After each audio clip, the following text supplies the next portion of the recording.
저는 며느리 수진과 함께 은행 창구에 앉아 있었습니다. 수진이 서류를 건넸습니다. 대출 보증만 서주시면 돼요, 어머님. 은행 직원이 서류를 확인하더니 당황한 표정을 지었습니다. 이상하네요. 이건 대출 서류가 아니라 명의 변경 신청서인데요. 저는 얼어붙었습니다. 직원이 서류를 보여주었습니다. 박정희님 명의의 예금 계좌 3개와 강남 아파트를 고수진님 명의로 이전하는 신청서입니다. 저는 수진을 돌아보았습니다. 그녀의 얼굴이 창백했습니다. 수진아, 이게 무슨 뜻이니? 수진이 떨리며 대답했습니다. 어머님, 이건 제가 실수로 잘못 가져온 것 같아요. 하지만 직원이 서류를 가리키며 말했습니다. 여기 어머님 도장도 찍혀 있는데요. 저는 그 순간 모든 것을 깨달았습니다. 며느리가 저를 배신한 것입니다. 본 영상은 실제 사연을 가상으로 표현한 작품입니다. 등장인물의 이름, 회사명 등은 가명임을 알려드립니다. 무료로 할 수 있는 구독과 좋아요를 눌러주시면 영상을 만드는데 힘이 됩니다. 시작하기 전에 어느 지역에서 듣고 계신지 댓글로 알려주시면 보다 감동적인 사연으로 인사드리겠습니다. 저는 며느리 수진과 함께 은행에 들어섰습니다. 오전 10시였습니다. 은행은 한산했습니다. 창구 직원이 저희를 맞이했습니다. 젊은 여성이었습니다. 단정한 인상이었습니다. 수진이 며칠 전 제게 부탁했습니다. 어머님, 대출 좀 받으려고 하는데 보증인이 필요해요. 저는 흔쾌히 동의했습니다. 며느리가 필요하다는데 도와주는 것이 당연하다고 생각했습니다. 아들 도연이 사업 실패로 힘들어하는 것을 알고 있었습니다. 며느리가 돈이 필요하다면 당연히 도와야 했습니다. 수진이 가방에서 서류 봉투를 꺼냈습니다. 직원에게 건넸습니다. 직원이 봉투를 열어 서류를 펼쳤습니다. 컴퓨터로 내용을 확인하기 시작했습니다. 저는 옆에서 조용히 기다렸습니다. 몇 분이 지났습니다. 직원의 표정이 이상해졌습니다. 미간을 찌푸렸습니다. 서류를 다시 확인했습니다. 그리고 컴퓨터 화면을 여러 번 클릭했습니다. 수진이 조심스럽게 물었습니다. 무슨 문제라도 있나요? 직원이 고개를 들어 저희를 번갈아 보았습니다. 난감한 표정이었습니다. 그녀가 조심스럽게 말했습니다. 이상하네요. 이건 대출 서류가 아니라 명의 변경 신청서인데요. 저는 귀를 의심했습니다. 명의 변경? 무슨 말인지 이해할 수 없었습니다.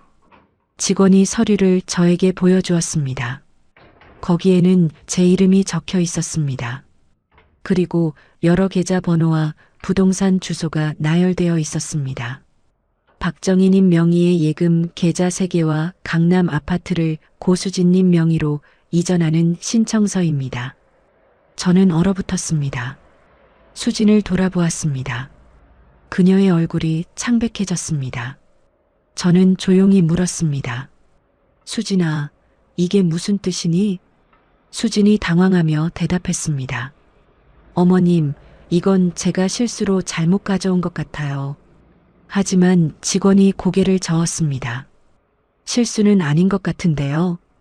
여기 날인도 되어 있고 신청자 정보도 모두 기재되어 있습니다.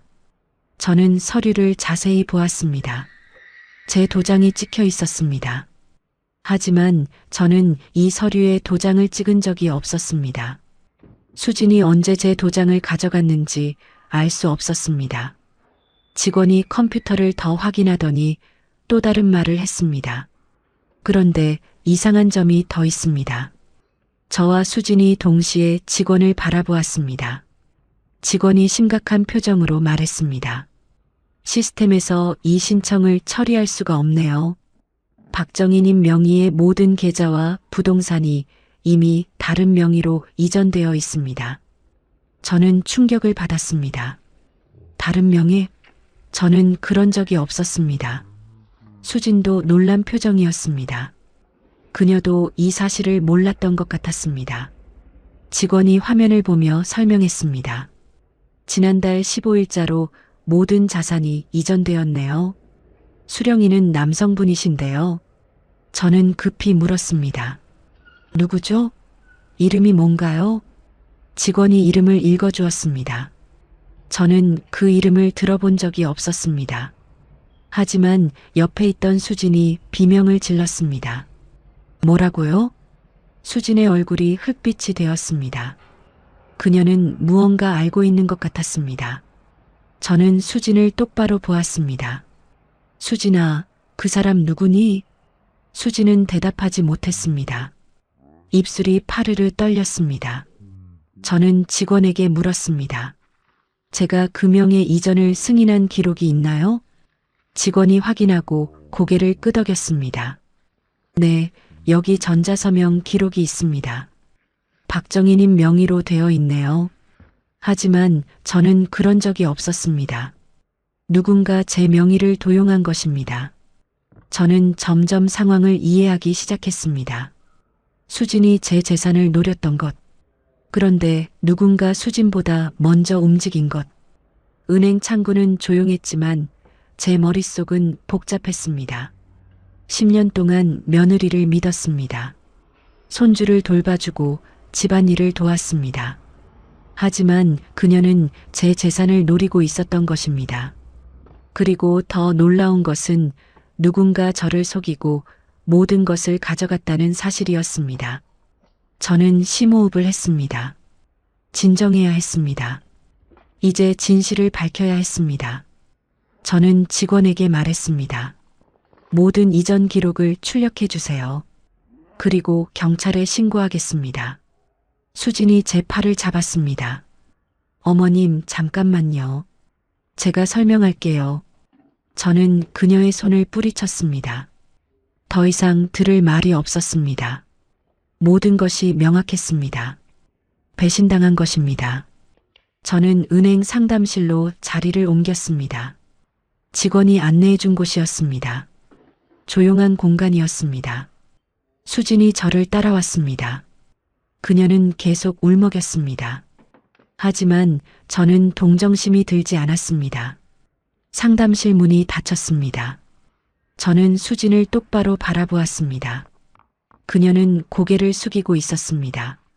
저는 차분하게 물었습니다. 이제 진실을 말해봐. 수진이 눈물을 닦으며 고개를 들었습니다. 그녀의 눈은 빨갛게 충혈되어 있었습니다. 하지만 저는 흔들리지 않았습니다. 수진이 떨리는 목소리로 말하기 시작했습니다. 어머님, 죄송해요. 정말 죄송해요.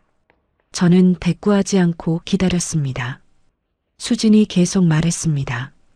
도연 오빠가 사업 실패하고 나서 저희가 정말 힘들었어요. 빚이 5천만 원이 넘었어요.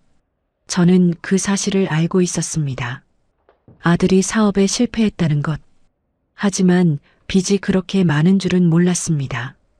수진이 이어서 말했습니다. 저는 어머님께 도움을 청하려고 했어요. 하지만 도연 오빠가 반대했어요. 어머님께 폐를 끼치기 싫다고. 수진은 잠시 멈추고 눈물을 닦았습니다. 저는 여전히 침묵을 유지했습니다. 그녀가 다시 말했습니다. 그래서 제가 다른 방법을 생각했어요. 어머님 명의의 재산을 제 이름으로 옮기면 담보대출을 받을 수 있을 것 같았어요. 저는 그제야 이해했습니다. 수진이 제 재산을 담보로 돈을 빌리려 했던 것입니다. 불법적인 방법으로. 저는 차가운 목소리로 물었습니다. 그래서 내 도장을 훔쳤구나. 수진이 고개를 끄덕였습니다. 죄송해요. 어머님 방에서 몰래 가져왔어요. 저는 한숨을 쉬었습니다. 제가 얼마나 순진했는지 깨달았습니다. 며느리를 완전히 믿었던 것입니다. 수진이 계속 설명했습니다. 명의 변경 서류를 준비했어요. 인터넷으로 찾아서 어머님 도장 찍고 그리고 오늘 은행에 오려고 했어요. 수진은 원래 저 몰래 명의를 이전하려 했던 것 같았습니다. 하지만 은행에서 본인 확인이 필요하다는 것을 알고 저를 데려온 것이었습니다. 대출 보증인이라는 거짓말로 저는 분노가 치밀었습니다. 하지만 겉으로는 냉정함을 유지했습니다. 화를 내봤자 상황이 나아지지 않았습니다. 저는 차분하게 물었습니다. 도연이도 알고 있었니? 수진이 고개를 저었습니다. 아니요. 도연 오빠는 몰라요. 제가 혼자 한 거예요. 저는 그 말을 반만 믿었습니다. 아들이 정말 몰랐을까요? 아니면 모른 척 했을까요? 어느 쪽이든 실망스러웠습니다. 수진이 갑자기 제 손을 잡았습니다. 어머님, 제발 용서해 주세요. 저도 너무 절박했어요. 빚쟁이들이 매일 찾아와서 아이도 있는데 저는 손을 뿌리쳤습니다. 수진의 변명은 듣고 싶지 않았습니다. 아무리 어려워도 이런 식으로 해서는 안 되는 것이었습니다. 저는 단호하게 말했습니다. 내가 이럴 줄은 몰랐다. 하지만 이게 끝은 아니야. 수진이 놀라서 저를 보았습니다. 저는 가방에서 핸드폰을 꺼냈습니다. 저장해둔 번호를 찾았습니다. 변호사였습니다. 오래전부터 알고 지내던 분이었습니다. 지금 뭐 하시는 거예요? 수진이 당황하며 물었습니다. 저는 대답했습니다. 변호사한테 연락하는 거야. 법적 조치를 취해야지. 수진의 얼굴이 새하얗게 변했습니다. 어머님, 제발이요. 그러시면 안 돼요. 도연 오빠까지 피해를 봐요. 저는 냉정하게 대답했습니다. 그건 너희가 생각했어야지. 전화를 걸려는 순간 은행 직원이 노크를 했습니다. 문이 열리고 그녀가 들어왔습니다. 손에는 서류 묶음이 들려 있었습니다. 박정희님 명의 이전 기록 다 출력했습니다. 그런데 직원이 망설이며 말을 이었습니다. 확인해 보니 더 이상한 점이 있습니다. 저는 서류를 받아들었습니다. 첫 페이지를 펼쳤습니다. 거기에는 지난달 제 모든 자산이 이전된 기록이 상세하게 나와 있었습니다. 예금 3개 계좌 총 8억 원, 강남 아파트 시가 12억 원, 모두 낯선 남자 이름으로 옮겨져 있었습니다. 직원이 설명했습니다. 이 남성분이 누구신지 아시나요? 저는 고개를 저었습니다. 수진을 보았습니다. 그녀는 더욱 창백해진 표정으로 서류를 보고 있었습니다. 입술이 파르르 떨렸습니다. 이럴 수가. 수진이 중얼거렸습니다. 저는 그녀에게 물었습니다. 수진아, 이 사람 누구니? 수진은 대답하지 못했습니다. 하지만 그녀의 표정이 모든 것을 말해주고 있었습니다. 그녀도 이 남자를 알고 있었습니다. 그리고 충격을 받고 있었습니다. 직원이 또 다른 서류를 보여주었습니다. 그리고 이 전자서명 기록도 이상합니다. IP 주소를 추적해보니 박정희님 집이 아니라 다른 곳에서 접속한 것으로 나옵니다. 저는 모든 것을 이해하기 시작했습니다. 누군가 제 명의를 도용해 전자서명을 위조했습니다. 그리고 제 모든 재산을 빼돌렸습니다.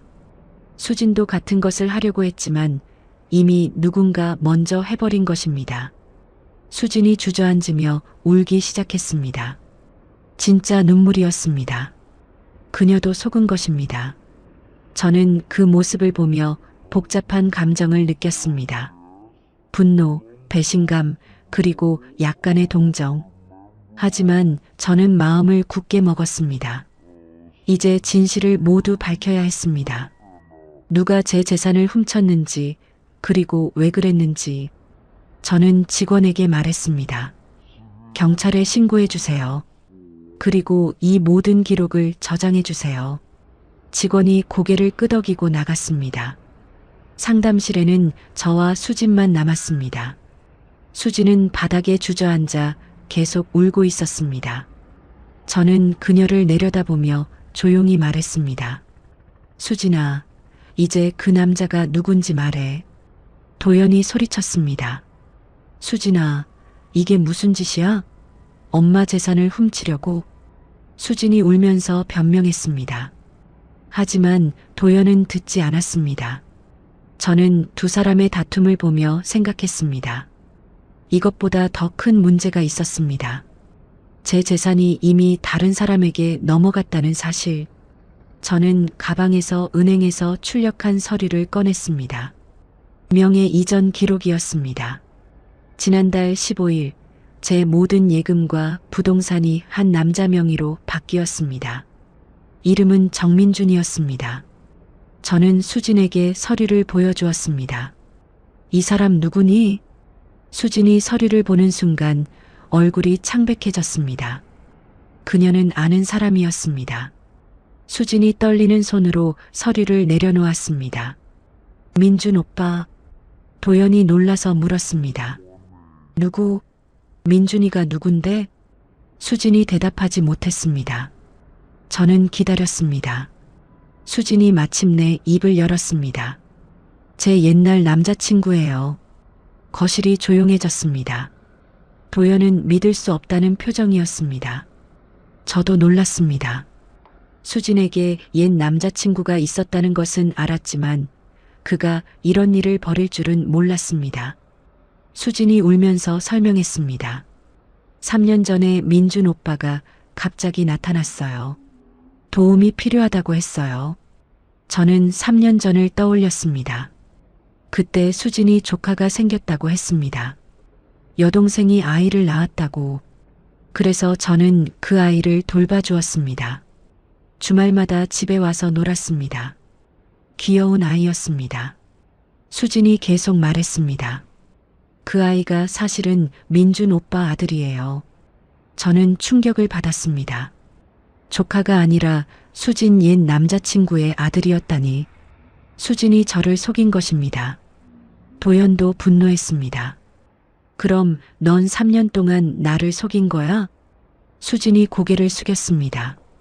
저는 점점 진실을 이해하기 시작했습니다. 수진과 그 남자 민준이 함께 계획을 세운 것입니다. 저를 속여 재산을 가져가려는. 저는 조용히 물었습니다. 그 사람이 내 재산을 어떻게 가져갔지? 수진이 머뭇거렸습니다. 저는 기다렸습니다.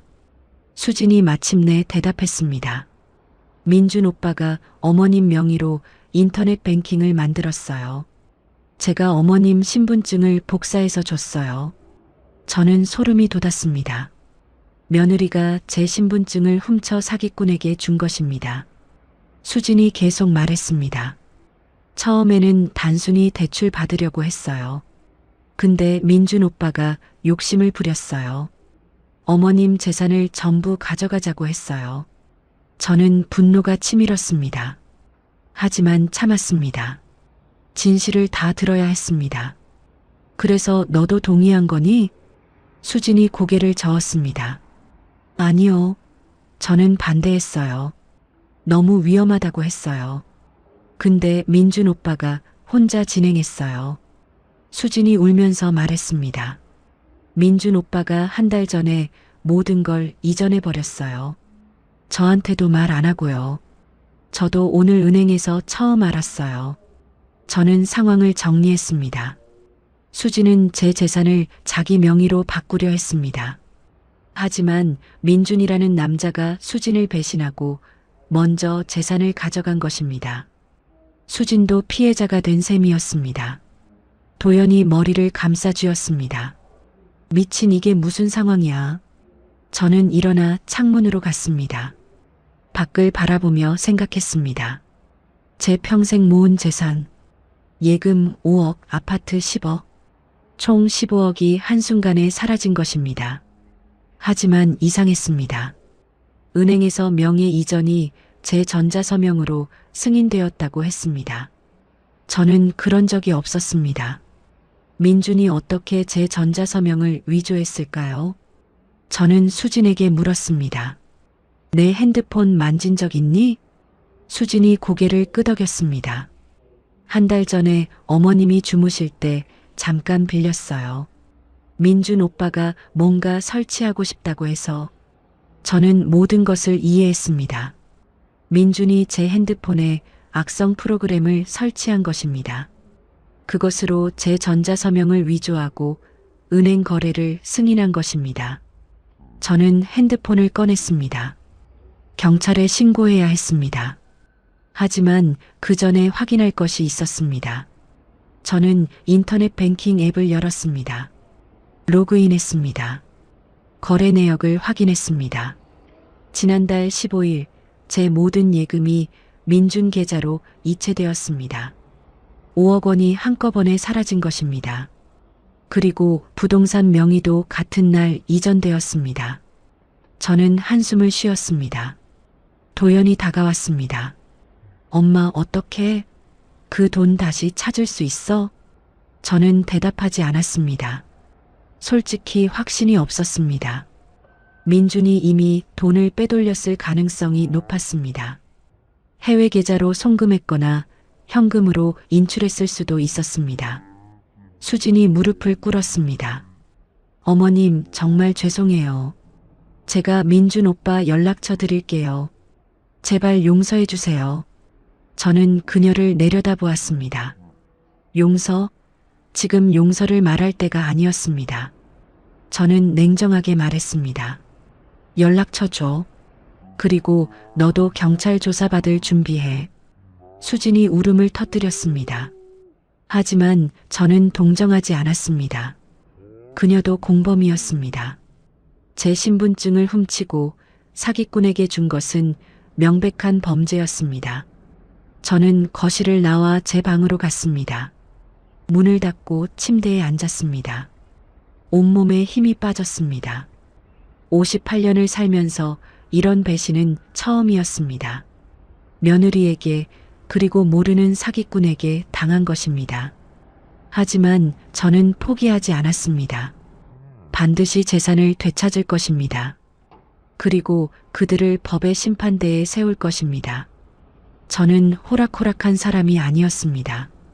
다음 날 아침 저는 경찰서로 갔습니다.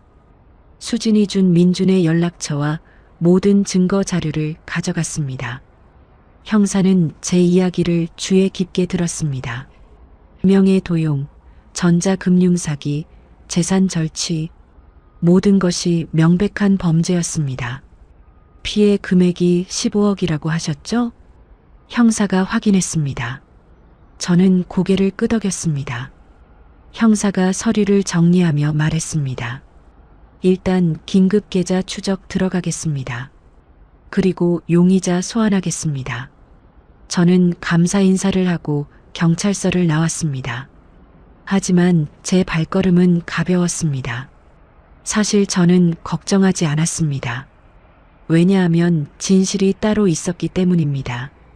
집으로 돌아왔습니다. 도연과 수진이 거실에서 기다리고 있었습니다.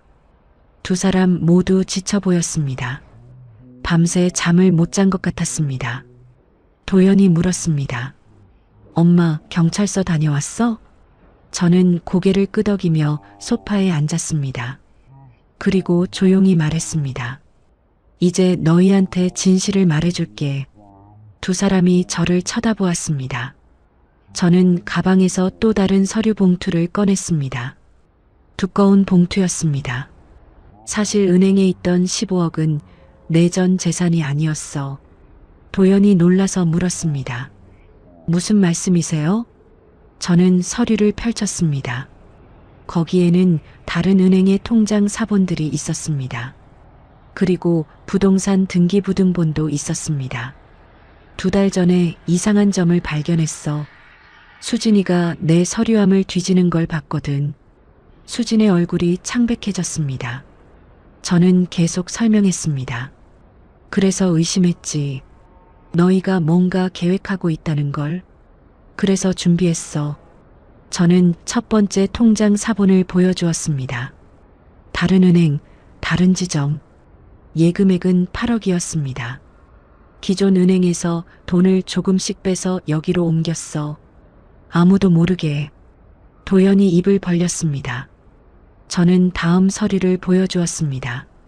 그리고 아파트도 신탁 처리했어. 2개월 전에 법무사한테 부탁해서 신탁 증서가 거기 있었습니다. 제 아파트는 이미 신탁회사 명의로 되어 있었습니다. 제가 살아있는 동안은 제가 사용하고 제가 원하는 사람에게만 상속될 수 있었습니다. 그리고 남은 돈과 부동산만 원래 계좌에 놔뒀지. 믿기로. 수진이 믿을 수 없다는 표정으로 말했습니다. 그럼 민준 오빠가 가져간 건? 저는 고개를 끄덕였습니다. 겉으로 보이는 자산일 뿐이야. 진짜는 따로 있어. 저는 더 많은 서류를 펼쳤습니다. 주식계좌, 채권, 해외계좌. 총 자산은 30억이 넘었습니다. 저는 평생 절약하며 모았습니다. 그리고 조용히 불렸습니다. 아무에게도 말하지 않았습니다. 도연이 충격을 받았습니다. 엄마 이렇게 많은 재산이 있었어? 저는 쓸쓸하게 웃었습니다. 있었지. 하지만 너희한테 말 안 했어. 말했으면 욕심을 부렸을 테니까. 제 예상이 맞았습니다. 수지는 제가 가진 돈이 15억 뿐이라고 생각했습니다. 그래서 그것을 노렸습니다. 하지만 진짜 재산은 따로 있었습니다. 저는 다음 서류를 꺼냈습니다. 법률사무소 명함과 고소장이었습니다. 그리고 이미 변호사도 선임했어. 민준뿐 아니라 수진도 고소할 거야. 수진이 울면서 애원했습니다. 어머님, 제발이요. 저는 정말 잘못했어요. 저는 단호하게 말했습니다. 늦었어. 넌 내 신분증을 훔쳤고 사기꾼에게 줬어. 그건 명백한 범죄야. 도연이 끼어들었습니다. 엄마, 그래도 수진이는 가족이잖아요. 저는 아들을 똑바로 보았습니다. 가족? 가족이 이런 짓을 해? 내 재산을 훔치려고 했는데? 도연은 할 말을 잃었습니다. 저는 계속 말했습니다. 그리고 너도 책임이 있어. 아내가 뭘 하는지 몰랐다고? 정말 몰랐어? 도연이 고개를 숙였습니다. 아마 알고 있었을 것입니다. 아니면 최소한 의심은 했을 것입니다. 하지만 모른 척한 것입니다. 일주일이 지났습니다. 경찰은 민준을 체포했습니다. 그는 제 돈을 해외로 빼돌리려다 공항에서 잡혔습니다. 15억 중 대부분이 회수되었습니다. 수진도 조사를 받았습니다. 공범으로 기소될 예정이었습니다. 저는 변호사 사무실에 앉아 있었습니다. 이혼 서류를 검토하고 있었습니다. 도연과 수진의 이혼 서류가 아니었습니다. 제가 제 가족과 법적으로 분리되는 서류였습니다. 변호사가 설명했습니다. 가족관계 단절은 법적으로 어렵지만 상속 배제는 가능합니다. 유언장을 작성하시면 됩니다. 저는 고개를 끄덕였습니다. 유언장을 작성했습니다.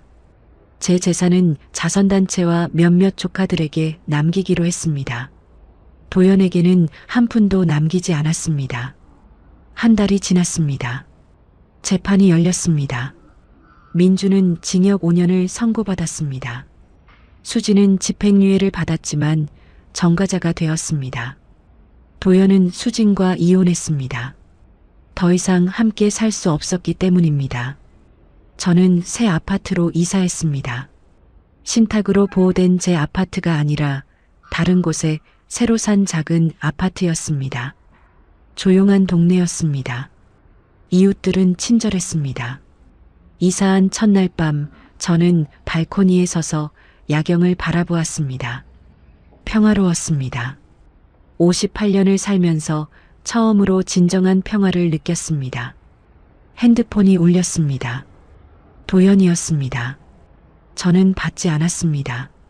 며칠 전부터 계속 전화가 왔지만 받지 않았습니다. 더 이상 할 말이 없었습니다. 저는 새 삶을 시작했습니다. 평생 가족을 위해 희생했습니다.